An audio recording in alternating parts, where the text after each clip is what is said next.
HCN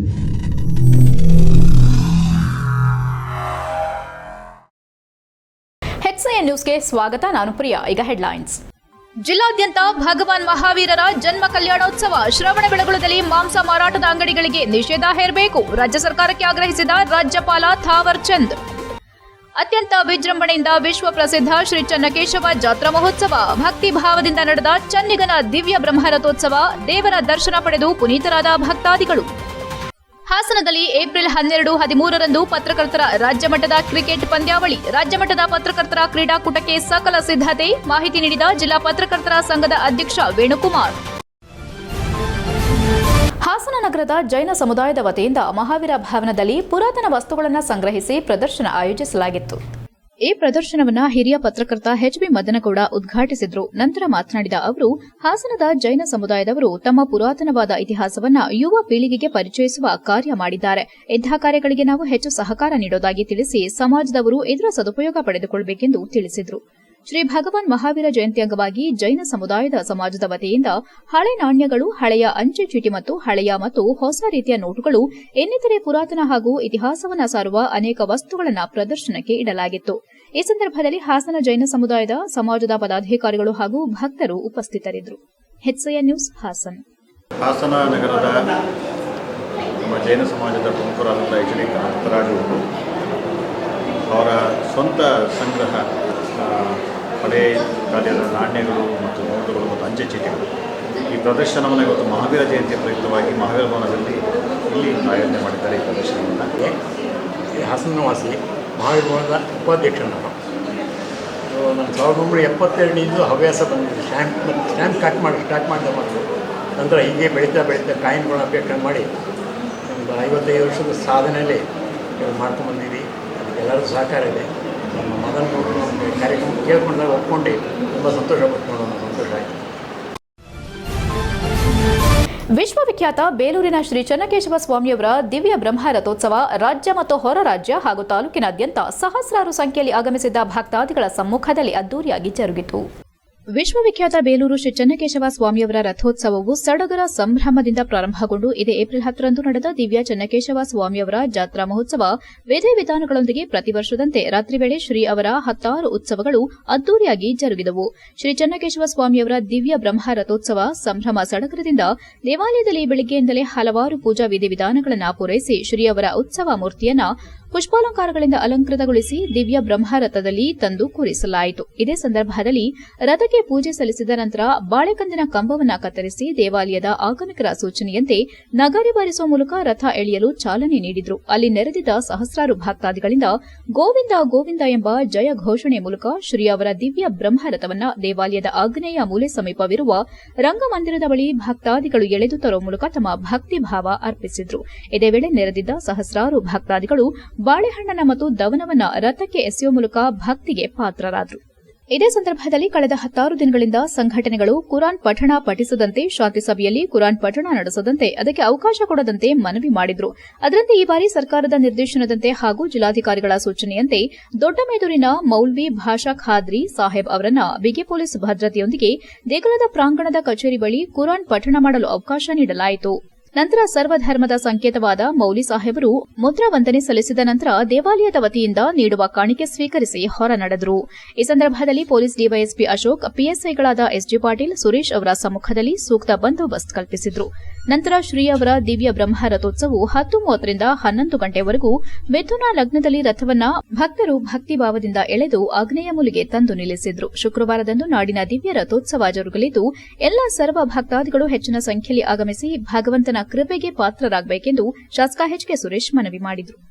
ಇದೇ ವೇಳೆ ರಥ ಎಳೆಯುವ ಸಂದರ್ಭ ಪುರಸಭೆ ವತಿಯಿಂದ ಸಂಪೂರ್ಣ ರಸ್ತೆಗೆ ನೀರು ಹಾಕಿ ಸ್ವಚ್ಛ ಮಾಡಲಾಯಿತು. ಅದೇ ರೀತಿ ಯಾವುದೇ ಅಹಿತಕರ ಘಟನೆ ನಡೆಯದಂತೆ ಸಂಪೂರ್ಣ ಸಿಸಿಟಿವಿ ಅಳವಡಿಸಲಾಗಿತ್ತು. ಹಾಗೆ ಭಕ್ತರಿಗೆ ತೊಂದರೆಯಾಗದಂತೆ ಅಪರ ಪೊಲೀಸ್ ವರಿಷ್ಠರ ನೇತೃತ್ವದಲ್ಲಿ ಹಾಗೂ ಡಿವೈಎಸ್ಪಿ ನೇತೃತ್ವದಲ್ಲಿ ಬಿಗಿ ಬಂದೋಬಸ್ತ್ ಕಲ್ಪಿಸಲಾಗಿತ್ತು. ರಥೋತ್ಸವದ ಹಿನ್ನೆಲೆ ಬೇಲೂರು ಚನ್ನಕೇಶವ ಸ್ವಾಮಿ ದರ್ಶನಕ್ಕೆ ಸಂಸದ ಶ್ರೇಯಸ್ ಪಟೇಲ್, ಮಾಜಿ ಸಚಿವ ಹಾಗೂ ಶಾಸಕ ಎಚ್.ಡಿ. ರೇವಣ್ಣ, ಮಾಜಿ ಶಾಸಕರಾದ ಬಿ. ಶಿವರಾಮ್, ಕೆಎಸ್ ಲಿಂಗೇಶ್, ಹಲವಾರು ಗಣ್ಯರು ಆಗಮಿಸಿ ಸ್ವಾಮಿಯ ದರ್ಶನ ಪಡೆದರು.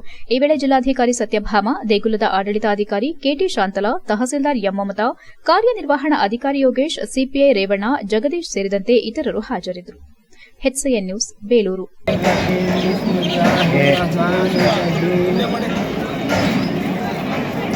الرحمن علم القرآن خلق الإنسان علمه البيان الشمس والقمر بحسبان والنجم والشجر يسجدان والسماء فوق الميزان ألا تطغوا في الميزان وأقيموا الوزن بالقسط ولا تخسروا الميزان والأرض وضعها للأنام فيها فاكهة والنخل ذات الأكمام.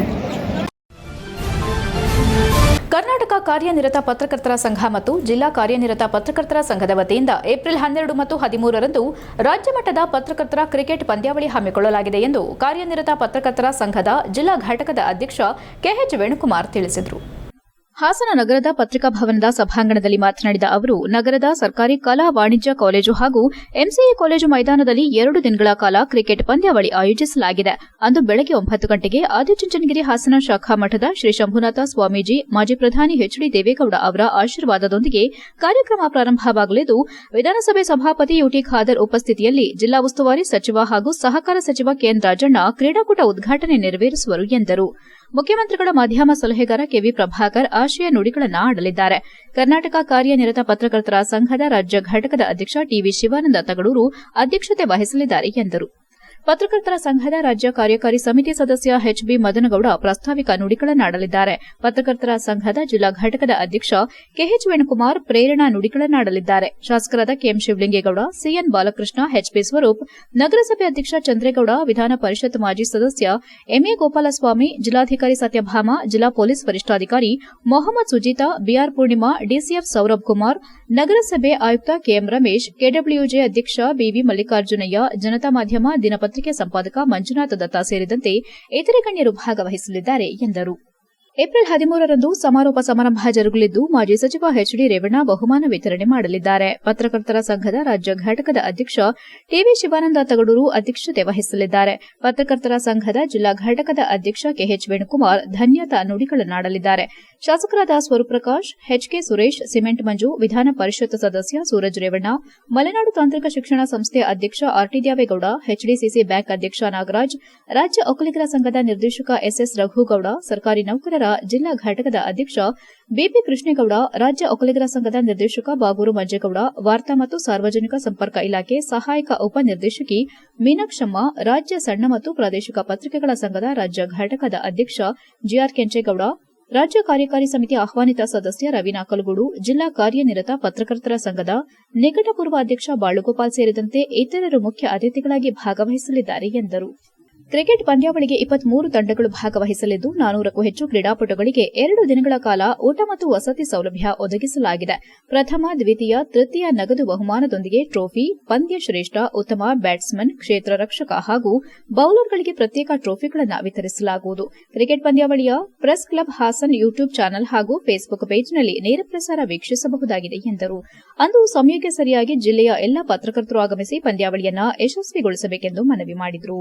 ಪತ್ರಿಕಾಗೋಷ್ಠಿಯಲ್ಲಿ ಜಿಲ್ಲಾ ಕಾರ್ಯನಿರತ ಪತ್ರಕರ್ತರ ಸಂಘದ ಮಾಜಿ ಅಧ್ಯಕ್ಷ ಕೆಆರ್ ಮಂಜುನಾಥ್, ರಾಷ್ಟೀಯ ಮಂಡಳಿ ಸದಸ್ಯ ಜಿ ಪ್ರಕಾಶ್, ಪ್ರಧಾನ ಕಾರ್ಯದರ್ಶಿ ಬಿಸಿ ಶಶಿಧರ್, ಉಪಾಧ್ಯಕ್ಷ ಎಚ್ಡಿ ಮೋಹನ್ ಕುಮಾರ್, ಕಾರ್ಯದರ್ಶಿ ಸಿಬಿ ಸಂತೋಷ್, ಖಜಾಂಚಿ ಕುಮಾರ್ ಉಪಸ್ಥಿತರಿದ್ದರು. HCN news Hassan. ರಾಜ್ಯ ಮಟ್ಟದ ಪತ್ರಕರ್ತರ ಕ್ರಿಕೆಟ್ ಪಂದ್ಯಾವಳಿ ನಗರದ ಸರ್ಕಾರಿ ಕಲಾ ಕಾಲೇಜು ಮೈದಾನ ಮತ್ತು ಸರ್ಕಾರಿ ವಿಜ್ಞಾನ ಕಾಲೇಜು ಮೈದಾನದಲ್ಲಿ ಹಾಗೂ ಮಲೆನಾಡು ಇಂಜಿನಿಯರಿಂಗ್ ಕಾಲೇಜಿನ ಮೈದಾನ, ಒಟ್ಟು 3 ಮೈದಾನಗಳಲ್ಲಿ ಸುಮಾರು 23 ತಂಡಗಳು ಪಾಲ್ಗೊಳ್ಳುವ ಈ ಕ್ರಿಕೆಟ್ ಪಂದ್ಯಾವಳಿಯನ್ನು ಬೆಳಿಗ್ಗೆ 9 ಸನ್ಮಾನ್ಯ ಸಭಾಪತಿಗಳಾದಂಥ ಗೌರವಾನ್ವಿತ ಯುಟಿ ಖಾದರ್ ಸಾಹೇಬರು ಈ ಕ್ರೀಡಾಕೂಟಕ್ಕೆ ಕ್ರಿಕೆಟ್ ಪಂದ್ಯಾವಳಿಗೆ ಚಾಲನೆ ನೀಡಲಿದ್ದಾರೆ. ಅವ್ರ ಜೊತೆ ನಮ್ಮ ಜಿಲ್ಲಾ ಉಸ್ತುವಾರಿ ಸಚಿವರಾದಂಥ ಕೆಎನ್ ರಾಜಣ್ಣ ಅವರಿರ್ಬೋದು, ಮುಖ್ಯಮಂತ್ರಿಗಳ ಮಾಧ್ಯಮ ಸಲಹೆಗಾರರಾದಂಥ ಕೆವಿ ಪ್ರಭಾಕರ್ ಸರ್ ಇರ್ಬೋದು, ಹಾಗೆಯೇ ಜಿಲ್ಲಾ ಉಸ್ತುವಾರಿ ಸಚಿವರಾದಂಥ ಕೆಎನ್ ರಾಜಣ್ಣ ಅವರಿರ್ಬೋದು, ಹೀಗೆ ನಮ್ಮ ಮುಖ್ಯವಾಗಿ ನಮ್ಮ ಸಂಘದ ರಾಜ್ಯಾಧ್ಯಕ್ಷರಾದಂಥ ಟಿವಿ ಶಿವಾನಂದ ತಗಡೂರವರು, ಎಚ್ಬಿ ಮದನಗೌಡರವರು, ಹಾಗೆ HCN ನ್ಯೂಸ್ನಲ್ಲಿ ಈಗ ಒಂದು ಪುಟ್ಟ break. Welcome to Jaya International Public School, located in a peaceful, pollution-free area near RTO, B. Katehalli, Hassan. Our experienced teachers use innovative methods to make learning engaging, providing personalized attention to each student. Each day begins with meditation and yoga for physical and mental well-being. Our assemblies combined learning and fun through inspiration, presentation. We offer specialized classes in abacus, Vedic math and presentation for NEET and JEE. The robotic labs encourages innovative, while our modern labs and well-stocked library provide the best learning tools. Beyond academics, we offer hobby classes in dance, music, karate, art and drawing. Safety is ensured with CCTV cameras and GPS-equipped transportation. Our routine includes sports to promote fitness and teamwork. Jaya International Public School fosters excellence and joy in learning. We are also excited to announce opening of Unit 2 Jaya Techno School in the 2025-26 academic year at KSRTC Layout, Arsikere Road, Hassan, with digital classroom, high-tech lab and innovative learning method. Visit us today and enroll now.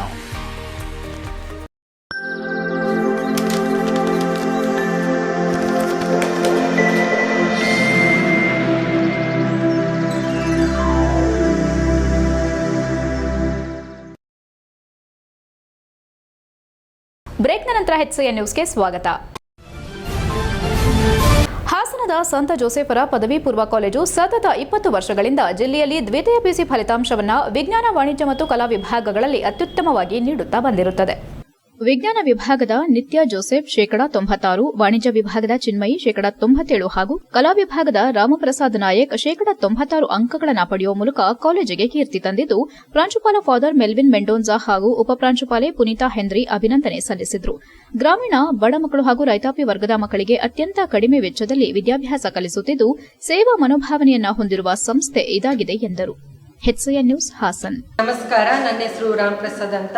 ನಾನು ಸಂತ ಜೋಸೆಫರ ಪದವಿ ಪೂರ್ವ college Hassan ಅಲ್ಲಿಂದ ಮಾತಾಡ್ತಿದ್ದೀನಿ. ನಾನು ದ್ವಿತೀಯ PUCಯಲ್ಲಿ ಕಲಾ ವಿಭಾಗನ ಆಯ್ಕೆ ಮಾಡ್ಕೊಂಡಿದ್ದೀನಿ. ಅದರಲ್ಲಿ ನನ್ನ ವಾರ್ಷಿಕ ಪರೀಕ್ಷೆಯಲ್ಲಿ ನನಗೆ 96% ಬಂದಿದೆ. ಹಾಗೆ ಸಾಮಾನ್ಯವಾಗಿ ಹಾಸನದಲ್ಲಿ ಎಲ್ಲ ಖಾಸಗಿ ಕಾಲೇಜುಗಳಲ್ಲಿ 3 ವಿಭಾಗಗಳು ಇರೋದು ತುಂಬ ಕಡಿಮೆ. ಅದರಲ್ಲೂ ಸಂತ ಜೋಸೆಫರ ಕಾಲೇಜಿನಲ್ಲಿ ಕಲಾ ವಿಭಾಗ, ವಾಣಿಜ್ಯ ವಿಭಾಗ, ವಿಜ್ಞಾನ ವಿಭಾಗ 3 ವಿಭಾಗಗಳು ಇದ್ದಾವೆ. ಹಾಗೆ ಈ 3ರಲ್ಲೂ ನಮ್ಮ ವಿದ್ಯಾರ್ಥಿಗಳು ಏನಿದ್ದಾರೆ ಅವರನ್ನು ನಮ್ಮ ಪ್ರಾಂಶುಪಾಲರಿರ್ಬೋದು, ಉಪಪ್ರಾಂಶುಪಾಲರಿರ್ಬೋದು ಅಥವಾ ಉಪನ್ಯಾಸಕರಿರ್ಬೋದು ತುಂಬ ಎಂಕರೇಜ್ ಮಾಡ್ತಾರೆ. ಮತ್ತು ಬರೀ ಓದೋದ್ರಲ್ಲಿ ಮಾತ್ರ ಅಲ್ಲ, ಸಾಂಸ್ಕೃತಿಕ ಚಟುವಟಿಕೆ ಇರ್ಬೋದು, ಕ್ರೀಡೆಯಲ್ಲಿರ್ಬೋದು. ನಮ್ಮ ಕಾಲೇಜಿನಲ್ಲಿ ಕ್ರೀಡೆಯೂ ಕೂಡ ತುಂಬ ಪ್ರೋತ್ಸಾಹ ನೀಡಿದ್ದಾರೆ. ಹಾಗೆ ನಾನು ಕೂಡ ಒಬ್ಬ ಸಾಂಸ್ಕೃತಿಕ ಚಟುವಟಿಕೆಯಲ್ಲಿ ಭಾಗವಹಿಸಿ ನಾನು ಕೂಡ ತುಂಬ ಹಲವಾರು ಪ್ರಶಸ್ತಿಗಳನ್ನು ಪಡ್ಕೊಂಡಿದ್ದೀನಿ. ನನ್ನ ಹೆಸರು ಚಿನ್ಮಯ್. ನಾನು ಸೆಂಟ್ ಜೋಸೆಫ್ಸ್ ಪದವಿ ಪೂರ್ವ ಕಾಲೇಜಿನಲ್ಲಿ ವ್ಯಾಸಂಗ ಮಾಡ್ತಿದ್ದೀನಿ. ಈ ಸಲ ನಡೆದಂಥ ಪರೀಕ್ಷೆಯಲ್ಲಿ ನನಗೆ 97% ಬಂದಿದೆ. ನಾನು ಕಾಮರ್ಸ್ ವಿದ್ಯಾರ್ಥಿನಿ. ನನಗೆ 97% ಬರೋ ಕಾರಣ ನಮ್ಮ ಲೆಕ್ಚರರ್ಸ್ ಮತ್ತು ನಮ್ಮ ಪ್ಯಾರೆಂಟ್ಸ್ ಅವ್ರ ಫುಲ್ ಸಪೋರ್ಟ್ ಮತ್ತು ಅವ್ರ ವಿಶಸ್ ಆಗಿರುತ್ತೆ. ನಮ್ಮ ಕಾಲೇಜಿನಲ್ಲಿ ಸೈನ್ಸ್, ಕಾಮರ್ಸ್, ಆರ್ಟ್ಸ್ 3 ವಿಭಾಗಗಳು ಕೂಡ ಇದೆ. 3ರಲ್ಲೂ ನಮ್ಮ ಕಾಲೇಜಿನ ವಿದ್ಯಾರ್ಥಿನಿಗಳು ಒಳ್ಳೆ ಅಂಕಗಳನ್ನ ಪಡೆದಿದ್ದಾರೆ ಅಂತ ಹೇಳಕ್ಕೆ ಇಷ್ಟಪಡ್ತೀನಿ. Thank you. ಇವತ್ತು ನನ್ನ ಮಗಳಿಗೆ ಇಷ್ಟು 97% ತೆಗೆದು ಪಾಸ್ ಆಗೋದಕ್ಕೆ ಕಾರಣ ಅವಳ ಶ್ರಮ, ಅದಕ್ಕೆ ತಕ್ಕ ಫಲ ಸಿಕ್ಕಿದೆ ಅಂತ ಅನ್ಕೋತೀವಿ. ಇದಕ್ಕೆಲ್ಲ ಸ್ಫೂರ್ತಿ ಅವ್ರ ಟೀಚರ್ಸು, ಕಾಲೇಜ್ ಲೆಕ್ಚರರ್ಸು ಮತ್ತು ಕಾಲೇಜ್ ಆಡಳಿತ ವರ್ಗ ತುಂಬ ಸಪೋರ್ಟ್ ಮಾಡಿದ್ದಾರೆ.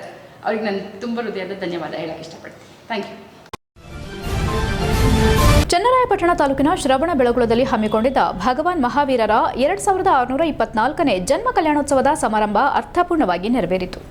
ಮಹಾವೀರರ ಪುತ್ಥಳಿಗೆ ಪುಷ್ಪವೃಷ್ಟಿ ಮಾಡುವ ಮೂಲಕ ಕಾರ್ಯಕ್ರಮಕ್ಕೆ ಚಾಲನೆ ನೀಡಿದ ರಾಜ್ಯಪಾಲ ಥಾವರ್ ಚಂದ್ ಗೆಹ್ಲೋಟ್ ಅವರು ನಾನು ನಿಮ್ಮೆಲ್ಲರನ್ನ ಆರ್ಥಿಕವಾಗಿ ಸ್ವಾಗತಿಸುತ್ತೇನೆ ಎಂದು ಕನ್ನಡದಲ್ಲಿ ಭಾಷಣ ಆರಂಭಿಸಿದ್ರು. ಶಾಂತಿ, ಅಹಿಂಸೆ ಮತ್ತು ಕರುಣೆಯ ಪ್ರತೀಕವಾದ ಭಗವಾನ್ ಬಾಹುಬಲಿಯ ಭವ್ಯ ಮೂರ್ತಿಯ ಆರಾಧನಾ ಸ್ಥಳವಾದ ಶ್ರೀ ಕ್ಷೇತ್ರ ಶ್ರವಣಬೆಳಗೊಳವು ಧರ್ಮ, ಆಧ್ಯಾತ್ಮಿಕತೆ ಮತ್ತು ಭಾರತೀಯ ಸಂಸ್ಕೃತಿಯ ವಿಶಿಷ್ಟ ಕೇಂದ್ರವಾಗಿದೆ. ಶತಮಾನಗಳಿಂದ ತ್ಯಾಗ, ಶಾಂತಿ, ಆಧ್ಯಾತ್ಮಿಕ ಉನ್ನತಿ ಮತ್ತು ಮಾನವೀಯತೆಯ ಕಲ್ಯಾಣದ ಸಂದೇಶವನ್ನು ಹರಡುತ್ತಿದೆ. ಭಗವಾನ್ ಮಹಾವೀರರ ಸಾರ್ವಜನಿಕ ಕಲ್ಯಾಣದ ಪವಿತ್ರ ದಿನದಂದು ನಾವು ಈ ಪವಿತ್ರ ಸ್ಥಳಕ್ಕೆ ಬಂದಿದ್ದೇವೆ. ಇದು ನಮ್ಮ ಸೌಭಾಗ್ಯ ಎಂದರು. ಮಹಾವೀರ ಜಯಂತಿಯ ಈ ಪುಣ್ಯ ಸಂದರ್ಭದಲ್ಲಿ ಶ್ರವಣಬೆಳಗೊಳದ ವಿಕಾಸ ಪುರುಷ ಸ್ಮೃತಿ ಶೇಷ ಪರಮಪೂಜ್ಯ ಜಗದ್ಗುರು ಸ್ವಸ್ತಿ ಶ್ರೀ ಚಾರುಕೀರ್ತಿ ಪಂಡಿತಾಚಾರ್ಯ ಭಟ್ಟಾರಕ ಪಟ್ಟಾಚಾರ್ಯವರ್ಯ ಮಹಾಸ್ವಾಮೀಜಿ ಅವರನ್ನ ಗೌರವಪೂರ್ವಕವಾಗಿ ಸ್ಮರಿಸುತ್ತೇನೆ. ಅವರ ಸಮ್ಮುಖದಲ್ಲಿ ಭಕ್ತರ ಜಯಘೋಷದ ನಡುವೆ 12 ವರ್ಷಗಳಿಗೊಮ್ಮೆ ಭಗವಾನ್ ಬಾಹುಬಲಿಯ ಬೃಹತ್ ಪ್ರತಿಮೆಯ ಮಹಾಮಸ್ತಕಾಭಿಷೇಕವನ್ನು ಆಯೋಜಿಸಲಾಗಿದ್ದು, ಇಲ್ಲಿನ ವಾತಾವರಣವು ಅಲೌಕಿಕ ಆಧ್ಯಾತ್ಮಿಕ ಅನುಭವದಿಂದ ಕಂಪಿಸುವಂತೆ ಮಾಡಿತು. ಈ ಸಮಾರಂಭವನ್ನು ಶಾಂತಿ, ಸೌಹಾರ್ದತೆ, ಅಹಿಂಸೆಯ ಪ್ರತೀಕವನ್ನಾಗಿಸಿ ಅಪರಿಗ್ರಹ, ಅನೇಕಾಂತ ತತ್ವವನ್ನು ಪ್ರತಿಪಾದಿಸಿ ಉತ್ತರ ಮತ್ತು ದಕ್ಷಿಣ ಭಾರತದ ನಡುವೆ ಅದ್ಭುತ ಸಮನ್ವಯ ಸೇತುವೆಯಾಗುವಂತೆ ಮಾಡಿದ್ರು. ಅವರ ಸಕಾರಾತ್ಮಕ ಮಾರ್ಗದರ್ಶನದಲ್ಲಿ ಈ ಕ್ಷೇತ್ರವು ಮಾನವ ಸೇವೆಗೆ ಅತ್ಯುತ್ತಮ ಸಮಾನಾರ್ಥಕವಾಗಿ ಹೊರಹೊಮ್ಮಿತು ಎಂದು ನಾನು ಅವರನ್ನು ಬಹಳ ಗೌರವದಿಂದ ಸ್ಮರಿಸುತ್ತೇನೆ ಮತ್ತು ಅವರಿಗೆ ನನ್ನ ಪ್ರಾರ್ಥನೆಗಳನ್ನು ಸಲ್ಲಿಸುತ್ತೇನೆ ಎಂದರು. ಶ್ರವಣಬೆಳಗೊಳ ಐತಿಹಾಸಿಕ ಧಾರ್ಮಿಕ ಕ್ಷೇತ್ರವಾಗಿದ್ದು, ಇಲ್ಲಿ ಮಾಂಸ ಮಾರಾಟದ ಅಂಗಡಿಗಳಿಗೆ ನಿಷೇಧ ಹೇರಬೇಕೆಂದು ರಾಜ್ಯಪಾಲ ಥಾವರ್ ಚಂದ್ ಗೆಹ್ಲೋಟ್ ಅವರು ರಾಜ್ಯ ಸರ್ಕಾರಕ್ಕೆ ಆಗ್ರಹಿಸಿದ್ರು. ಜೈನ ಧರ್ಮ ಅಹಿಂಸೆಯನ್ನು ಪ್ರತಿಪಾದಿಸುತ್ತದೆ. ಇನ್ನೊಬ್ಬರಿಗೆ ಹಿಂಸೆ ಮಾಡಬಾರದು. ಆದರೆ ಕ್ಷೇತ್ರದ ಸುತ್ತಲೂ ಮಾಂಸದ ಅಂಗಡಿ ಹಾಗೂ ಮದ್ಯದಂಗಡಿಗಳು ಹೆಚ್ಚಿವೆ ಎಂಬ ಆತಂಕ ವ್ಯಕ್ತವಾಗಿದೆ. ಸರ್ಕಾರ ಈ ಸಮಸ್ಯೆಯನ್ನು ಗಂಭೀರವಾಗಿ ಪರಿಗಣಿಸಬೇಕು. ಈ ಬಗ್ಗೆ ಸರ್ಕಾರದ ಜೊತೆ ಮಾತನಾಡುವಂತೆ ಸಚಿವ ಡಿ ಸುಧಾಕರ್ ಅವರಿಗೂ ಸೂಚನೆ ನೀಡಿದರು. ಆಹಾರ ಪದಾರ್ಥದಲ್ಲಿ ನಾವು ಕಟ್ಟುನಿಟ್ಟು ಪಾಲಿಸುತ್ತೇವೆ. ಸನಾತನ ಧರ್ಮಕ್ಕೂ ಜೈನ ಧರ್ಮಕ್ಕೂ ಆಹಾರದಲ್ಲಿ ಸಾಮ್ಯತೆ ಇದೆ. ನಾವು ರಾಜಭವನಕ್ಕೆ ಯಾರೇ ಬಂದರೂ ಶಾಕಾಹಾರ ಊಟವನ್ನೇ ನೀಡುತ್ತೇವೆ ಎಂದರು. ರಾಜಭವನದಲ್ಲಿ ಮಾಂಸಾಹಾರ ಸಂಪೂರ್ಣ ನಿಷೇಧಿಸಲಾಗಿದೆ ಎಂದರು. ಇದೇ ವೇಳೆ ತಮ್ಮ 2 ಮೊಮ್ಮಕ್ಕಳಿಗೆ ಜೈನ ಧರ್ಮದ ಹೆಣ್ಣು ಮಕ್ಕಳನ್ನು ಮದುವೆ ಮಾಡಿಕೊಳ್ಳಲಾಗಿದೆ ಎಂದರು. ಯೋಜನೆ ಮತ್ತು ಸಾಂಖ್ಯಿಕ ಖಾತೆ ಸಚಿವ ಡಿ ಸುಧಾಕರ್ ಮಾತನಾಡಿ, ಜೈನಕಾಶಿಯಲ್ಲಿ ಬೇಕಾಬಿಟ್ಟಿಯಾಗಿ ಮಾಂಸ ಮಾರಾಟದ ಬಗ್ಗೆ ಅಭಿನವ ಚಾರುಕೀರ್ತಿಗಳು ಬೇಸರ ಹೊರಹಾಕಿದ್ದಾರೆ. ಇದು ನನ್ನ ಗಮನಕ್ಕೆ ಬಂದಿರಲಿಲ್ಲ. ಕೂಡಲೇ ಸಂಬಂಧಪಟ್ಟ ಇಲಾಖೆ ಮತ್ತು ಸ್ಥಳೀಯ ಆಡಳಿತದೊಂದಿಗೆ ಮಾತನಾಡಿ ಸರ್ಕಾರದ ಕಡೆಯಿಂದಲೂ ಸೂಕ್ತ ಸೂಚನೆ ಕೊಡಿಸುವಂತೆ ತಿಳಿಸಿದರು. ಜೊತೆಗೆ ಬೆಳಗುಳದ ಮುಖ್ಯ ರಸ್ತೆಗಳು ಮತ್ತು ಊರಿನ ನಡುವೆ ಬಿಟ್ಟು ಬೇರೆಡೆ ಮಾಂಸ ಮಾರಾಟಕ್ಕೆ ಸೂಕ್ತ ವ್ಯವಸ್ಥೆ ಕಲ್ಪಿಸಲಾಗುವುದೆಂದು ಭರವಸೆ ನೀಡಿದರು. ಇದೇ ಸಮಯದಲ್ಲಿ ಬಿಜೆಪಿ ಪಕ್ಷದವರು ನಡೆಸುತ್ತಿರುವ ಜನಾಕ್ರೋಶ ಯಾತ್ರೆಯ ಬಗ್ಗೆ ಮಾತನಾಡಿ, ಬಿಜೆಪಿ ನೆಲಕಚ್ಚಿದ್ದಾರೆ. ಇದು ಜನರ ಆಕ್ರೋಶದಿಂದಲೇ ಆಗಿದೆ ಎಂದು ವಾಗ್ದಾಳಿ ನಡೆಸಿದರು. ಚಾಮುಂಡರಾಯ ಮಂಟಪದಲ್ಲಿ ನಡೆದ ಕಾರ್ಯಕ್ರಮದಲ್ಲಿ ಸಂಸದ ಶ್ರೇಯಸ್ ಪಟೇಲ್, ಶಾಸಕ ಸಿಎನ್ ಬಾಲಕೃಷ್ಣ, ಮಾಜಿ ಎಂಎಲ್ಸಿ ಗೋಪಾಲಸ್ವಾಮಿ ಭಾಗಿಯಾಗಿದ್ದರು. ರಾಜ್ಯದ ವಿವಿಧೆಡೆಗಳಿಂದ ಆಗಮಿಸಿದ ಸಹಸ್ರಾರು ಜೈನ ಸಮುದಾಯದ ಭಕ್ತರು ಕಾರ್ಯಕ್ರಮದಲ್ಲಿ ಭಾಗಿಯಾಗಿದ್ದರು. HCN news, Channarayapatna. ಎಲ್ಲ ಕಚ್ಚಿ ಹೋಗಿದ್ದಾರೆ. ಅವರಿಗೆಲ್ಲೂ ಸಿಟಿಗಳಲ್ಲಿ ಅಲ್ಲಿ ಇಲ್ಲಿ ಪ್ರತಿಭಟನೆ ಮಾಡ್ತಾರೆ. ಫಸ್ಟು ಹಳ್ಳಿಗಳಲ್ಲಿ ಹೋಗ್ಬಿಟ್ಟು ಜನ ಯಾವ ರೀತಿ ಆಗಿದ್ದಾರೆ, ನಮ್ಮ ಪಂಚ ಗ್ಯಾರಂಟಿಗಳು ಯಾವ ರೀತಿ ಕೆಲಸ ಮಾಡಿದರೆ ಅವ್ರಿಗೆ ಫಸ್ಟು ಅರ್ಥ ಮಾಡ್ಕೋಬೇಕು. ಇವತ್ತು ಹಳ್ಳಿಗಳಲ್ಲಿ ಜನ ಖುಷಿಯಾಗಿದ್ದಾರೆ, ನೆಮ್ಮದಿಯಲ್ಲಿದ್ದಾರೆ. ಏನು 5 ಗ್ಯಾರಂಟಿಗಳು ಕೊಟ್ಟಿದ್ದಾರೆ ಎಲ್ಲ ಮಹಿಳೆಯರು. ಯಾಕಂದರೆ ನಾವು ದಿನ ಹಳ್ಳಿಗಳಲ್ಲಿ ಓಡಾಡ್ತೇವೆ, ಅವ್ರ ಭಾವನೆಗಳು ನಮಗೆ ಅರ್ಥ ಆಗ್ತದೆ. ಇವರು ಜನಾಕ್ರೋಶ ಈಗಾಗಲೇ ಜನ ಅವ್ರಿಗೆ ಕೊಟ್ಟಿದ್ದಾರೆ. ಇನ್ನು 3 ವರ್ಷ ಅವರು ಆರಾಮಾಗಿರೋ ಮಾಡ್ತಾರೆ. ಇಬ್ಬರು ಪಕ್ಷಗಳು ಅಂತ ಮಾಡ್ತಾರೆ. ನಾವೇನು ತಲುಪಿಸುವುದು ನಮ್ಮ ಮೂಲ ಮಂತ್ರ ಅಭಿವೃದ್ಧಿ ಮಾತ್ರ. 50 ವಸ್ತುಗಳ ಬೆಲೆ ಏರಿಕೆ ಆಗಿದೆ. ಗ್ಯಾಸ್ ಮೊನ್ನೆ ಜಾಸ್ತಿ ಮಾಡಿದ್ರು 2%. ಹಾಸನ ಶಾಸಕ ಎಚ್ಪಿ ಸ್ವರೂಪ್ರಕಾಶ್ ಅವರ ಹುಟ್ಟುಹಬ್ಬದ ಅಂಗವಾಗಿ ನಗರದಲ್ಲಿ ವಿವಿಧ ದೇವಾಲಯಗಳಲ್ಲಿ ವಿಶೇಷ ಪೂಜೆ ಮತ್ತು ವಿವಿಧ ಕಾರ್ಯಕ್ರಮಗಳು ಜರುಗಿದವು. ಬೆಳಗ್ಗೆ ನಗರದ ನೀರುಬಾಗಿಲು ಶ್ರೀ ಆಂಜನೇಯ ಸ್ವಾಮಿ ದೇವಾಲಯದಲ್ಲಿ ತಮ್ಮ ಕುಟುಂಬ ಹಾಗೂ ವ್ಯಾಪಾರ ಅಭಿಮಾನಿಗಳು ಹಾಗೂ ಕಾರ್ಯಕರ್ತರೊಂದಿಗೆ ವಿಶೇಷ ಪೂಜೆ ಸಲ್ಲಿಸಿದರು. ಬಳಿಕ ನಗರದ ಎಂಜಿ ರಸ್ತೆಯಲ್ಲಿರುವ ಆದಿಚುಂಚನಗಿರಿ ಮಠದ ಗಣೇಶನ ದೇವಾಲಯದಲ್ಲಿಯೂ ಪೂಜೆ ಸಲ್ಲಿಸಿದ ಅವರು ಶ್ರೀ ಶಂಭುನಾಥ ಸ್ವಾಮೀಜಿ ಅವರ ಆಶೀರ್ವಾದ ಪಡೆದರು. ಬಳಿಕ ಮಾತನಾಡಿದ ಅವರು, ತನ್ನ ಹುಟ್ಟುಹಬ್ಬದ ಅಂಗವಾಗಿ ವಿವಿಧ ಕಾರ್ಯಕ್ರಮಗಳನ್ನು ಹಮ್ಮಿಕೊಳ್ಳಲಾಗಿದೆ. ಜೆಡಿಎಸ್ ಕಾರ್ಯಕರ್ತರು ಹಾಗೂ ಸ್ನೇಹಿತರು ಬೆಳಗ್ಗೆಯಿಂದಲೇ ದೇವಾಲಯಗಳಲ್ಲಿ ಪೂಜೆ ಹಾಗೂ ಕೇಕ್ ಕತ್ತರಿಸುವ ಮೂಲಕ ಶುಭ ಕೋರಿದ್ದಾರೆ. ಅವರೆಲ್ಲರಿಗೂ ನಾನು ಆಭಾರಿಯಾಗಿದ್ದೇನೆ ಎಂದರು. ತಾನು ಕೂಡ ಕುಟುಂಬ ಸಮೇತ ವಿವಿಧ ದೇವಾಲಯಗಳಲ್ಲಿ ಪೂಜೆ ಸಲ್ಲಿಸಲಾಗಿದ್ದು, ದೇವರು ಜನಸೇವೆ ಮಾಡಲು ಇನ್ನಷ್ಟು ಹೆಚ್ಚಿನ ಶಕ್ತಿ ನೀಡಲಿ ಎಂದು ಪ್ರಾರ್ಥಿಸಿದ್ದೇನೆ. ಈ ನಾಡಿನ ಜನತೆಗೆ ಹಾಗೂ ಜಿಲ್ಲೆಯ ಜನತೆಗೆ ಒಳ್ಳೆಯ ಆಯಸ್ಸು, ಆರೋಗ್ಯ ಮತ್ತು ಬದುಕು ಹಸನಾಗಿರುವ ಸಲುವಾಗಿ ಆಶೀರ್ವಾದ ಮಾಡಲಿ. ರೈತರಿಗೂ ಒಳ್ಳೆಯ ಮಳೆ ಬೆಳೆಯಾಗಿ ಸಮೃದ್ಧಿ ಜೀವನ ಸಾಗಿಸುವಂತಾಗಲಿ ಎಂದು ಪ್ರಾರ್ಥಿಸಿದರು. ಈ ವೇಳೆ ಜೆಡಿಎಸ್ ಮುಖಂಡರು ಹಾಗೂ ಕಾರ್ಯಕರ್ತರು ಹಾಜರಿದ್ದು ಶಾಸಕ ಸ್ವರೂಪ್ರಕಾಶ್ ಅವರಿಗೆ ಸನ್ಮಾನಿಸಿ ಗೌರವಿಸುವ ಜೊತೆಗೆ ಹುಟ್ಟುಹಬ್ಬದ ಶುಭ ಕೋರಿದರು. HCN news, Hassan. ಡಿ ದೇವರಾಜ ಅರಸು ಅವರ ನಿಗಮದ ವತಿಯಿಂದ ಇವತ್ತೇನು ಸ್ವಾವಲಂಬಿ ಸಾರಥಿ ಇರುವುದು ಮತ್ತು ಹೊಲಿಗೆ ಯಂತ್ರ ವಿತರಣೆ ಕಾರ್ಯಕ್ರಮ ಇವತ್ತು ಸರ್ಕಾರದ ವತಿಯಿಂದ ಎಲ್ಲ ವಿತರಣೆಯನ್ನು ಮಾಡಿದ್ದೀವಿ. ಎಲ್ಲ ಫಲಾನುಭವಿಗಳು ಕೂಡ ಈ ಹಾಸನ ವಿಧಾನಸಭಾ ಕ್ಷೇತ್ರಕ್ಕೆ ಸಂಬಂಧಪಟ್ಟಂತೆ ಎಲ್ಲ ಅಲ್ಪಸಂಖ್ಯಾತರು ಮತ್ತು ಬಡವರು ಇರ್ಬೋದು, ದೀನ ದಲಿತರಿಗೆ ಏನು ದೇವರಾಜ ಅರಸು ಕೊಟ್ಟಂಥ ಒಂದು ಏನು ಇದನ್ನು ನಾವು ಇವತ್ತು ಎಲ್ಲ ಫಲಾನುಭವಿಗಳಿಗೂ ಕೊಟ್ಟಿದ್ದೀವಿ. ಆರ್ಥಿಕವಾಗಿ ಮತ್ತು ರಾಜಕೀಯವಾಗಿ ಸಬಲರಾಗಬೇಕು ಅಂತ ನಿಟ್ಟಿನಲ್ಲಿ ದೇವರಾಜ ಅರಸು ಹಾಕೊಟ್ಟಂಥ ಒಂದು ನೀತಿ ನಿಯಮದಂತೆ ನಾವು ಕೂಡ ಪಾಲನೆ ಮಾಡಿ ಮುಂದಿನ ದಿನಗಳಲ್ಲಿ ಮಾಡ್ತಾ ಅವರನ್ನು ತತ್ವ ಸಿದ್ಧಾಂತದ ಮೇಲೆ ನಾವು ಕೂಡ ನೋಡ್ಕೊಂಡು ಬರ್ತೀವಿ. ಇವತ್ತು ಏನೋ ಹುಟ್ಟುದ ಬರ್ತಾ ನಮ್ಮೆಲ್ಲ ನನ್ನ ಆತ್ಮೀಯ ಸ್ನೇಹಿತರು, ನಮ್ಮ ತಂದೆ ಅಭಿಮಾನಿಗಳು, ನನ್ನ ಹಿತೈಷಿಗಳು ಎಲ್ಲರಿಗೂ ಇವತ್ತು ದೇವಸ್ಥಾನದ ಪ್ರಾರ್ಥನೆ ಮಾಡೋ ಮುಖಾಂತರ ಇವತ್ತು ನಮ್ಮ ಸಂಜೀವಿನಿ ಸಹಕಾರಿ ಆಸ್ಪತ್ರೆ ಎಲ್ಲ ನಿರ್ದೇಶಕರು ಸೇರಿ HCI ನ್ಯೂಸ್ನಲ್ಲಿ ಈಗ ಒಂದು ಪುಟ್ಟ ಬ್ರೇಕ್. ಹಾಸನದಲ್ಲಿ 28 ವರ್ಷಗಳಿಂದ ಜನತೆಗೆ ಅತ್ಯುತ್ತಮವಾದ ವೈದ್ಯಕೀಯ ಸೇವೆಯನ್ನು ನೀಡುತ್ತಿರುವ Hemavathi multi speciality hospital Hassan. ನಮ್ಮಲ್ಲಿ ದಿನದ 24 ಗಂಟೆಯೂ ಆಕ್ಸಿಡೆಂಟಲ್ ಇಂಜುರೀಸ್ ಮತ್ತು ಎಮರ್ಜೆನ್ಸಿ ಸರ್ವಿಸ್ಗಳನ್ನು ಹೊಂದಿದೆ. ಹೇಮಾವತಿ ಆಸ್ಪತ್ರೆಯ ಡಾಕ್ಟರ್ ನಿಖಿಲ್ ಆರ್ ಭಟ್ ರವರು ಎಂಎಸ್ ಆರ್ಥೋಪೆಡಿಕ್ನಲ್ಲಿ ಚಿನ್ನದ ಪದಕ ಪಡೆದು ಸಿಂಗಾಪುರ್ ಜನರಲ್ ಹಾಸ್ಪಿಟಲ್ನಲ್ಲಿ ಫೆಲೋಶಿಪ್ ಇನ್ ಜಾಯಿಂಟ್ ರಿಪ್ಲೇಸ್ಮೆಂಟ್ ಸರ್ಜರಿಯ ಪದವಿ ಪಡೆದು ಸೇವೆಯನ್ನ ಸಲ್ಲಿಸಿರುತ್ತಾರೆ.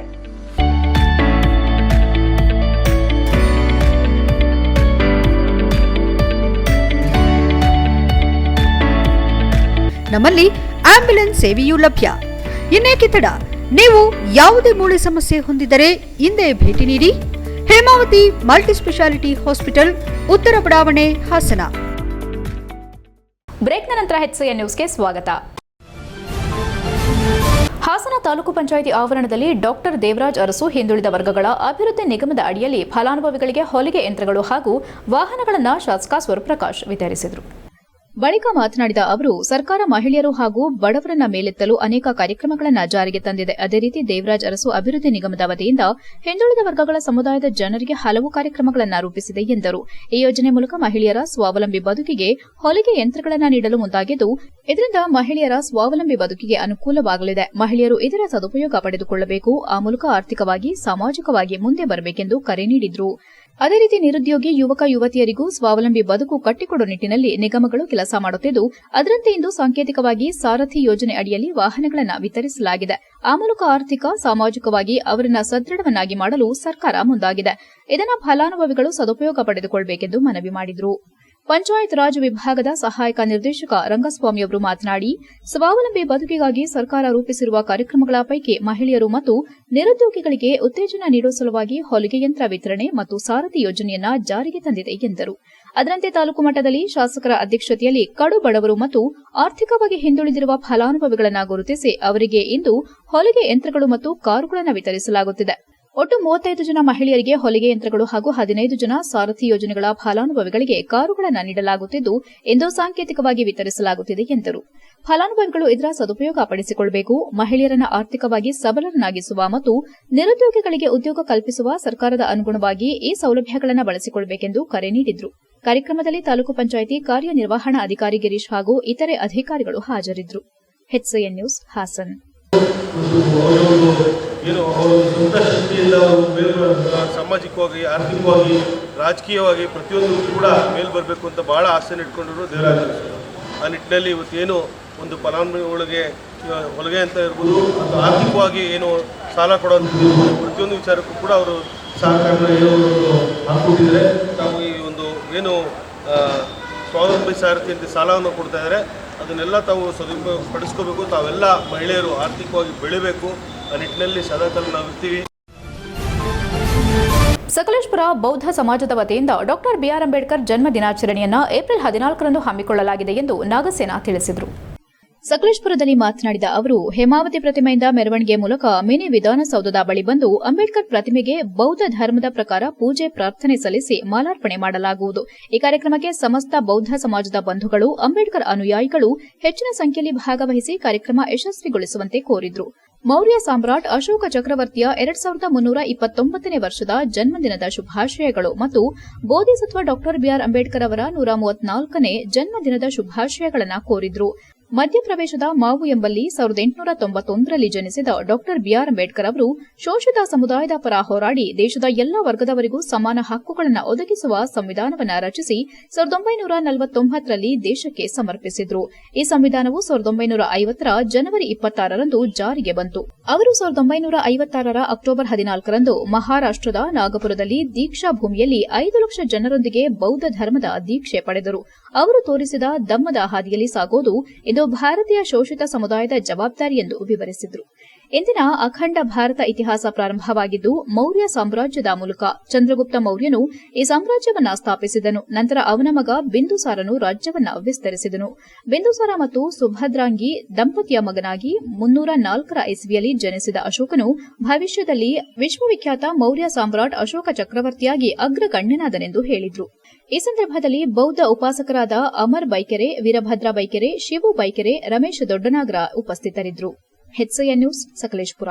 ಸರ್, ಇವತ್ತು ನಾವು ಮಾಧ್ಯಮ ಪ್ರಚಾರಕ್ಕೆ ಬಂದಿರತಕ್ಕಂಥ ಉದ್ದೇಶ ಅಂತ ಹೇಳಿದ್ರೆ, ಡಾಕ್ಟರ್ ಬಾಬಾ ಸಾಹೇಬ್ ಅಂಬೇಡ್ಕರ್ ಅವರು ಮಧ್ಯಪ್ರದೇಶದ ಮಾವು ಎಂಬಲ್ಲಿ ಹುಡ್ತಾರೆ. ಅದಾದ ನಂತರ ಅವರು ಹುಟ್ಟಿದ ನಂತರ ಅವರು ಈ ಶೋಷಿತ ಸಮಾಜದಲ್ಲಿ ಬೆಳೆದು ಅವರು ವಿದ್ಯಾಭ್ಯಾಸನ ಮಾಡಿ ಆಮೇಲೆ ಭಾರತದ ಒಂದು ಸಂವಿಧಾನ ರಚನೆ ಮಾಡ್ತಕ್ಕಂಥ ಒಂದು ಅವಕಾಶ ಅವರಿಗೆ ಸಿಗುತ್ತೆ. ಆ ಸಂವಿಧಾನ ರಚನೆ ಮಾಡಿದ ನಂತರ ಅವರು 1949ರಲ್ಲಿ ಅದು ಸಂವಿಧಾನನ ಅರ್ಪಣೆ ಮಾಡ್ತಾರೆ.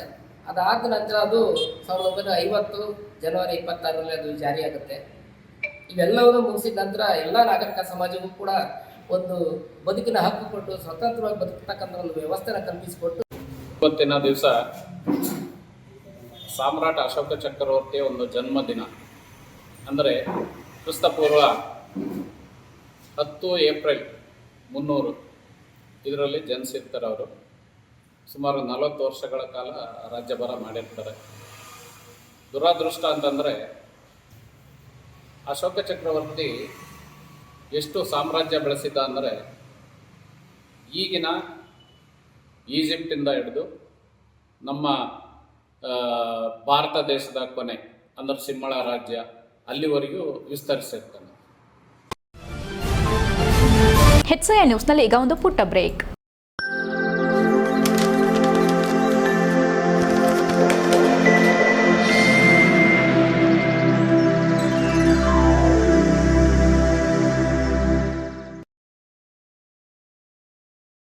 ಬ್ರೇಕ್ನ ನಂತರ HCN ನ್ಯೂಸ್ಗೆ ಸ್ವಾಗತ. ಸಾರ್ವಜನಿಕರು ನಿಗದಿಪಡಿಸಿದ ಮಾರ್ಗಸೂಚಿಗಳನ್ನು ಅನುಸರಿಸಿ ಸಲ್ಲಿಸಿದ ಅರ್ಜಿಯನ್ನು ಲೋಕಾಯುಕ್ತ ಕಚೇರಿ ವತಿಯಿಂದ ಪರಿಗಣಿಸಿ ಸೂಕ್ತವಾದ ಕಾನೂನು ಕ್ರಮ ತೆಗೆದುಕೊಳ್ಳಲಾಗುತ್ತದೆ ಎಂದು ಹಾಸನ ಲೋಕಾಯುಕ್ತ ಇನ್ಸ್ಪೆಕ್ಟರ್ ಸುರೇಶ್ ತಿಳಿಸಿದರು. ಅವರು ಹೊಳೆನರಸೀಪುರ ಪಟ್ಟಣದ ತಾಲೂಕು ಕಚೇರಿ ಸಭಾಂಗಣದಲ್ಲಿ ಆಯೋಜಿಸಲಾಗಿದ್ದ ಸಾರ್ವಜನಿಕರ ಕುಂದುಕೊರತೆಗಳ ಸಭೆಯನ್ನು ಉದ್ದೇಶಿಸಿ ಮಾತನಾಡಿದರು. ಒಟ್ಟು ಲೋಕಾಯುಕ್ತಕ್ಕೆ 11 ಅರ್ಜಿಗಳು ಬಂದಿದ್ದು, ಮಾರ್ಗಸೂಚಿಗಳನ್ನು ಅನುಸರಿಸಿದ ಅರ್ಜಿಗಳನ್ನು ಪರಿಶೀಲಿಸಿ ಕಾನೂನು ಕ್ರಮ ಕೈಗೊಳ್ಳಲಾಗುತ್ತದೆ ಎಂದರು. ಭ್ರಷ್ಟಾಚಾರ, ಲಂಚ, ಸುಲಿಗೆ, ಸಾರ್ವಜನಿಕ ಅಗತ್ಯ ಸೇವೆ ಮತ್ತು ಪರಿಸರ ಮಾಲಿನ್ಯ ಹಾಗೂ ಇನ್ನಿತರೆ ಸಾರ್ವಜನಿಕ ಹಿತಾಸಕ್ತಿಗೆ ಸಂಬಂಧಿಸಿದ ದೂರುಗಳನ್ನು ಸ್ವೀಕರಿಸಿ ಸ್ಥಳ ಪರಿಶೀಲನೆ ಮಾಡಿ ಕಾನೂನು ಕ್ರಮ ತೆಗೆದುಕೊಳ್ಳಲಾಗುತ್ತದೆ ಎಂದು ಹೇಳಿದರು.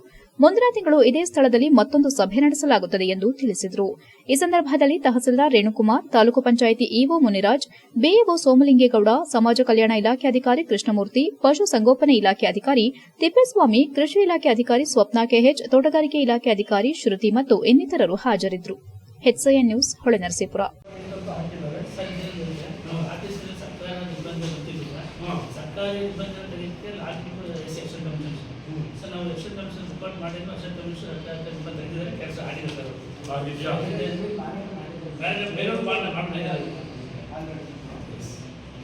ನೋಡಿ, ಯಾಕೆ ಇದು ಈಗ ನೀವು ಅಲ್ಲಿ ಬಂದು ನಮ್ಮ ಲೋಕಾಯುಕ್ತರ ಮುಂಭಾಗ ಇದು ಇಮಿಡಿಯೇಟ್ ಆಗಿ ಒಂದೇ ನಿಮಿಷದಲ್ಲಿ ಮುಗಿದವರು.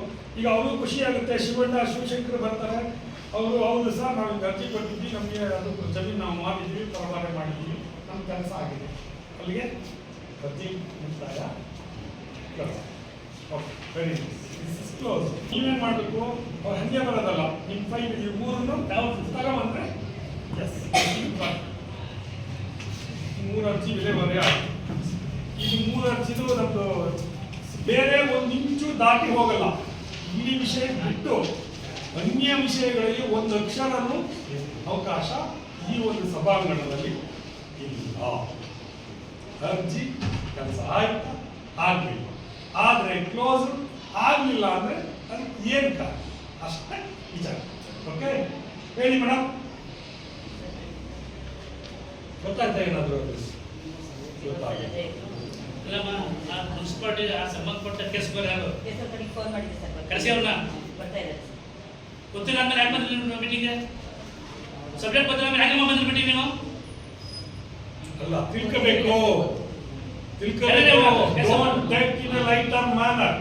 ಗೊತ್ತಾಯ್ತಾ? ಈಗ ನಾನು ನಿನ್ನೆ ಫೋನ್ ಮಾಡಿದಾಗ ತಹಸೀಲ್ದಾರ್ ಇಲ್ಲ ಸರ್, ನನ್ನ ಮುರರ್ಜಿ ಇದೆ, ನಾನು ರೆಡಿ ಇಟ್ಕೊಂಡಿದ್ದೀನಿ. I am extremely happy. Sakleshpur taluk Hethur hobli Olalahalli ಗ್ರಾಮ ಪಂಚಾಯಿತಿಯ ಕರಡಿಗಾಲ ಗ್ರಾಮದ ಇತಿಹಾಸ ಪ್ರಸಿದ್ಧವಾದ ಶ್ರೀ ದೇವಿರಮ್ಮ ಮತ್ತು ಶ್ರೀ ಕನ್ನಂಬಾಡಿಯಮ್ಮನವರ ಸುಗ್ಗಿ ಉತ್ಸವ ಸಾವಿರಾರು ಭಕ್ತಾದಿಗಳ ಸಮ್ಮುಖದಲ್ಲಿ ಅದ್ದೂರಿಯಾಗಿ ನಡೆಸಲಾಯಿತು. ಸುಗ್ಗಿ ಉತ್ಸವಕ್ಕೆ ಪೂರ್ವ ತಯಾರಿಯಂತೆ ಮಂಗಳವಾರ ಬೆಳಗ್ಗೆ 8 ಗಂಟೆಗೆ ಸರಿಯಾಗಿ ಶ್ರೀ ದೇವಿರಮ್ಮ ಸುಗ್ಗಿ ಉತ್ಸವದ ಸುಗ್ಗಿ ಸಾರನ ನಡೆಸಲಾಯಿತು. ಈ ನಿಯಮದಂತೆ ಗ್ರಾಮಸ್ಥರು ದೇವರ ಕಟ್ಟುನಿಟ್ಟಿನ ನಿಯಮಗಳಾದ ಹಸಿ ಕಡಿಯುವ ಹಾಗಿಲ್ಲ, ಒಣಗು ಮುರಿಯುವ ಹಾಗಿಲ್ಲ ಎಂಬುದರ ಜೊತೆಗೆ ಮಾಂಸಾಹಾರವಿಲ್ಲದ ಮತ್ತು ಒಗ್ಗರಣೆ ಇಲ್ಲದ ಅಡುಗೆಯನ್ನ ಸೇವಿಸೋದ್ರೊಂದಿಗೆ ಮಡಿಯಿಂದ ಇರೋದ್ರಿಂದಾಗಿ ದೇವರ ಕಾರ್ಯದಲ್ಲಿ ಗ್ರಾಮಸ್ಥರೆಲ್ಲ ಪಾಲ್ಗೊಂಡ್ರು. ನಂತರ ಸಂಜೆ ಹೊನ್ನಾರು ಮಲ್ಲ ಸುಗ್ಗಿ ನಡೆಸಲಾಯಿತು. ನಿನ್ನೆ ಬುಧವಾರದಂದು ದೊಡ್ಡ ಸುಗ್ಗಿ ನಡೆಸಲಾಯಿತು. ಗುರುವಾರ ಕೆಂಡೋತ್ಸವ, ಬಿಲ್ಲ ಸುಗ್ಗಿ ಹಾಗೂ ಮಡೆ ಹಾಗೂ ಹಾಗಲು ಸುಗ್ಗಿ, ದೇವರಿಗೆ ಹಣ್ಣುಕಾಯಿ, ಮಡಿಲಕ್ಕಿ ಸಮರ್ಪಣೆ, ಭಕ್ತಾದಿಗಳಿಗೆ ಪ್ರಸಾದ ವಿನಿಯೋಗ ಮಾಡಲಾಯಿತು. ನಂತರ ಮಧ್ಯಾಹ್ನ ಹಾಗಲು ಸುಗ್ಗಿ ಮತ್ತು ಸಂಜೆ ಮಡೆ ಉತ್ಸವ ಮಾಡೋದ್ರೊಂದಿಗೆ ಸುಗ್ಗಿಗೆ ತೆರೆ ಬೀಳಲಿದೆ. ಗುರುವಾರ ಬೆಳಗ್ಗೆ ಬಿಲ್ಲು ಸುಗ್ಗಿ ಕುಣಿತ ಮಾಡೋದ್ರೊಂದಿಗೆ ಬಿಲ್ಲ ಸುಗ್ಗಿ ಉತ್ಸವಕ್ಕೆ ಚಾಲನೆ ನೀಡಲಾಯಿತು. ಗ್ರಾಮದ ಪ್ರತಿ ಮನೆಯಿಂದ ತಂದಿದ್ದ ಹೂವುಗಳಿಂದ ಮಾಡಿದ ಬಿಲ್ಲು ಹಿಡಿದು ಗ್ರಾಮಸ್ಥರು ಸುಗ್ಗಿ ಕಟ್ಟೆಯಲ್ಲಿ ಕುಣಿದು ಸಂಭ್ರಮಿಸಿದ್ರು. ನೂರಾರು ಬಿಲ್ಲುಗಳನ್ನು ಹಿಡಿದು ಕುಣಿಯುವ ಸುಗ್ಗಿ ನೆರೆದಿದ್ದ ಭಕ್ತಾದಿಗಳನ್ನ ಖುಷಿಯ ಜೊತೆಗೆ ಭಕ್ತಿಯ ಕಡಲಲ್ಲಿ ತೇಲಿಸಿತು. ನಂತರ ಹಣ್ಣುಕಾಯಿ, ಭಕ್ತಾದಿಗಳ ಹರಕೆ ತೀರಿಸೋದು, ಮಡಿಲಕ್ಕಿ ಸಮರ್ಪಣೆ, ಕೆಂಡೋತ್ಸವ ನಡೆಯುವ ಮೂಲಕ ಇತಿಹಾಸ ಪ್ರಸಿದ್ಧವಾದ ಶ್ರೀ ದೇವಿರಮ್ಮ ಮತ್ತು ಶ್ರೀ ಕನ್ನಂಬಾಡಿಯಮ್ಮನವರ ಸುಗ್ಗಿ ಉತ್ಸವ ಅದ್ದೂರಿಯಾಗಿ ನಡೆಯಿತು. ಹೆಣ್ಣು ಮಕ್ಕಳ ಸುಗ್ಗಿ ಕುಣಿತ ನೆರೆದಿದ್ದವರ ಖುಷಿಗೆ ಕಾರಣವಾಯಿತು. ಈ ಬಾರಿಯ ಸುಗ್ಗಿ ಉತ್ಸವಕ್ಕೆ ಊರಿನ ದೇವಸ್ಥಾನ ಮತ್ತು ಸುಗ್ಗಿಕಟ್ಟೆ ಕೇಸರಿಮಯವಾಗಿ ಕಂಗೊಳಿಸುತ್ತಿತ್ತು. ಜೊತೆಗೆ ಬಣ್ಣ ಬಣ್ಣದ ಲೈಟಿಂಗ್ಸ್ನಿಂದ ಭಕ್ತಾದಿಗಳ ಕಣ್ಮನ ಸೆಳೆಯೋದ್ರೊಂದಿಗೆ ಸಾವಿರಾರು ಭಕ್ತಾದಿಗಳ ಸಮ್ಮುಖದಲ್ಲಿ ಅದ್ದೂರಿಯಾಗಿ ನಡೆದ ಕರಡಿಗಾಲ ಗ್ರಾಮದ ಶ್ರೀ ದೇವಿರಮ್ಮ, ಶ್ರೀ ಕನ್ನಂಬಾಡಿಯಮ್ಮನವರ ಸುಗ್ಗಿ ಉತ್ಸವ ನಡೆಯಿತು. ದೇವಸ್ಥಾನ ಸೇವಾ ಸಮಿತಿಯವರು ಆಯೋಜಿಸಿದ್ದ ಶುಚಿತ್ವವಾಗಿ ಹಾಗೂ ವ್ಯವಸ್ಥಿತವಾಗಿ ಹಾಗೂ ರುಚಿಕರವಾದ ಊಟದ ವ್ಯವಸ್ಥೆ ಬಂದ ಭಕ್ತಾದಿಗಳ ಪ್ರಶಂಸೆಗೆ ಕಾರಣವಾಯಿತು. ಜೊತೆಗೆ ವ್ಯವಸ್ಥಿತವಾಗಿ ಸುಗ್ಗಿ ಉತ್ಸವ ಮಾಡಿದ ಆಡಳಿತ ಕಮಿಟಿಯವರಿಗೆ ವ್ಯಾಪಕ ಭಕ್ತಾದಿಗಳಿಂದ ಪ್ರಶಂಸೆ ಹರಿದು ಬಂದಿತು. ಅಕ್ಕಪಕ್ಕದ ಊರುಗಳು ಸೇರಿದಂತೆ ಹೊರ ಜಿಲ್ಲೆಗಳಿಂದ ಬಂದ ಸಾವಿರಾರು ಭಕ್ತಾದಿಗಳು ದೇವರ ದರ್ಶನ ಪಡೆದು ಪುನೀತರಾದರು. ಕರಡಿಗಾಲದ ಇತಿಹಾಸ ಪ್ರಸಿದ್ಧವಾದ ಶ್ರೀ ದೇವಿರಮ್ಮ ಮತ್ತು ಶ್ರೀ ಕನ್ನಂಬಾಡಿಯಮ್ಮ ಸುಗ್ಗಿ ಉತ್ಸವಕ್ಕೆ ಪ್ರತಿ ವರ್ಷ ಭಕ್ತಾದಿಗಳ ಸಂಖ್ಯೆ ಹೆಚ್ಚುತ್ತಾ ಇರೋದು ದೇವರ ಮಹಿಮೆಗೆ ಸಾಕ್ಷಿಯಾಗಿದೆ. HCN news, Sakleshpur. ಕೊನೆಯಲ್ಲಿ ಮತ್ತೊಮ್ಮೆ ಮುಖ್ಯಾಂಶಗಳು. ಜಿಲ್ಲಾದ್ಯಂತ ಭಗವಾನ್ ಮಹಾವೀರರ ಜನ್ಮ ಕಲ್ಯಾಣೋತ್ಸವ, ಶ್ರವಣಬೆಳಗೊಳದಲ್ಲಿ ಮಾಂಸ ಮಾರಾಟದ ಅಂಗಡಿಗಳಿಗೆ ನಿಷೇಧ ಹೇರಬೇಕು, ರಾಜ್ಯ ಸರ್ಕಾರಕ್ಕೆ ಆಗ್ರಹಿಸಿದ ರಾಜ್ಯಪಾಲ ಥಾವರ್ ಚಂದ್. ಅತ್ಯಂತ ವಿಜೃಂಭಣೆಯಿಂದ ವಿಶ್ವ ಪ್ರಸಿದ್ಧ ಶ್ರೀ ಚನ್ನಕೇಶವ ಜಾತ್ರಾ ಮಹೋತ್ಸವ, ಭಕ್ತಿ ಭಾವದಿಂದ ನಡೆದ ಚನ್ನಿಗನ ದಿವ್ಯ ಬ್ರಹ್ಮರಥೋತ್ಸವ, ದೇವರ ದರ್ಶನ ಪಡೆದು ಪುನೀತರಾದ ಭಕ್ತಾದಿಗಳು. ಹಾಸನದಲ್ಲಿ ಏಪ್ರಿಲ್ 12, 13ರಂದು ಪತ್ರಕರ್ತರ ರಾಜ್ಯಮಟ್ಟದ ಕ್ರಿಕೆಟ್ ಪಂದ್ಯಾವಳಿ, ರಾಜ್ಯಮಟ್ಟದ ಪತ್ರಕರ್ತರ ಕ್ರೀಡಾಕೂಟಕ್ಕೆ ಸಕಲ ಸಿದ್ಧತೆ, ಮಾಹಿತಿ ನೀಡಿದ ಜಿಲ್ಲಾ ಪತ್ರಕರ್ತರ ಸಂಘದ ಅಧ್ಯಕ್ಷ ವೇಣುಕುಮಾರ್. ಎಷ್ಟೊತ್ತು ನೀವು ನೋಡಿದ್ದು ಹಾಸನದ ಸುದ್ದಿ ಅಂದ್ರೆ HCN ನ್ಯೂಸ್.